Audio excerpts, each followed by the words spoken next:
Article 73. All right, okay. I just want to... Last but not the least, Preeti.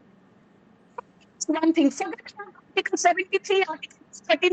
Madam, we can't hear you. Can you fix your audio? Can you fix your audio? Your mic is fallen, I feel. We can't hear. We couldn't hear the last 5 seconds. Akshay Marathe, please respond. You wanted to come in. And then I'm going to bring in Monica Mehrotra. Akshay Marathe. Preeti, the Supreme Court made it very clear that there are several democratic principles that continue to hold for Delhi, even though it might be union territory. One of them is the fact that the bureaucracy must be accountable to the elected government. The second is the fact that there must be a separation of powers between the legislature and the bureaucracy. Number three is the primacy of an elected government is always going to be supreme.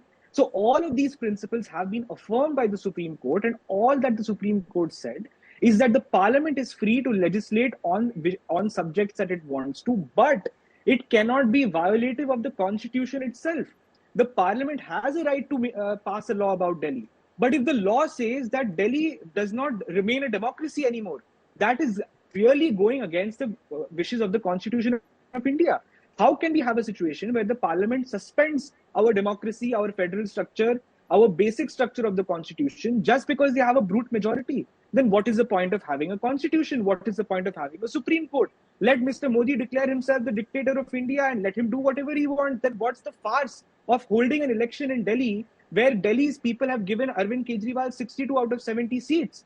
This is an insult to the intelligence of the people of Delhi and their rights that they enjoy as citizens of India. It is not the BJP's decision whether they get to have democracy or not. We have won this democracy as a nation. India freedom in 1947 and gave itself... I want to bring in Monica Mehrotra in all of this. She's a spokesperson Congress. Monica Mehrotra is very interesting because, you know, on the floor of the parliament, because now you are a part of the same alliance, there were objections from the Congress made very clear. But off floor, where your Delhi unit is concerned, which you're a part of, Ms. Mehrotra, very, very different language. You have the likes of Mr. Markan, you have the likes of Mr. Dixit, still criticizing the Aam Aadmi Party where it comes down to support on the Delhi Ordinance Bill or the Delhi Services Bill. Ma'am, we have to see the broader perspective. Yes, we all have our own opinion, no two ways about it. But in today's context, if you see Preeti, and the Home Minister should practice what he preaches, because time and again he's been contradicting what he's been saying. Today in Parliament speech he said that Seva Bhav se nahi aaye. I mean, you're just contradicting what you say. If you had come with Seva Bhav, you would have allowed elected government to function. So you should practice what you preach. I think the BJP or the NDA or the 30th Alliance or the foster children that they have gathered together are a worried lot. They are worried about 2024. They know that the larger than life size of Prime Minister Modi is diminishing. All right, and Sanju Verma, you wanted to reply. You wanted to reply to the Aam Aadmi Party spokesperson. Go ahead. Yes, Preeti, you know, when the Aam Aadmi Party spokesperson says just because we've got 62 out of 70, BJP is crushing democracy. You know, by virtue of that logic, the BJP got 303 in Lok Sabha 2019. Aam Aadmi Party has only one Lok Sabha. You keep accusing us of crushing democracy. So please don't be hypocrite to the Delhi issue.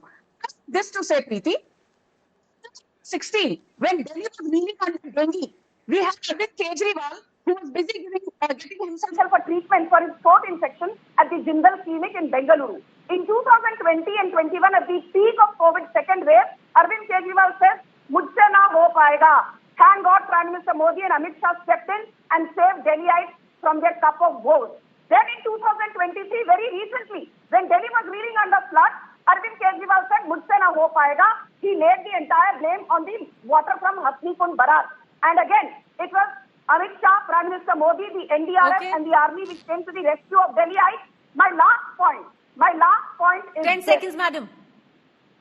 Be it Ashish More, be it Suryaveer Singh, be it YV Rajshekhar, or be it Kiran Singh. These are some of the few IAS officers who've written to the LG that because they are probing the excise scam, the Delhi Jal Board scam, the DISCOM scam of 20,000 crores, they are being hounded by the Punjab. Madam, okay, no, there's a dichotomy there because they technically report to the Home Ministry. That's the reason why the Delhi government wanted control of the bureaucracy. Having said that, Akshay Marathe, 10 seconds to answer and I close the bulletin. Preeti, what has happened is, you know, when children are playing cricket and the bully batsman keeps getting out and Arvind Kejriwal, the star bowler, is bowling out the BJP 3 times over. The You have BJP one has seat said in कि Lok bat Sabha. मेरी Please है, don't interrupt, मैं ma'am. bat लेके चला जा रहा हूँ, मुझे खेलना नहीं है अब. That is what the One seat in BJP is Lok doing. It Sabha has become a sore loser who has been humiliated by Arvind Kejriwal and the people of Delhi for 3 elections Okay. back to back. And All that's right. why the BJP is taking its revenge against democracy. All right.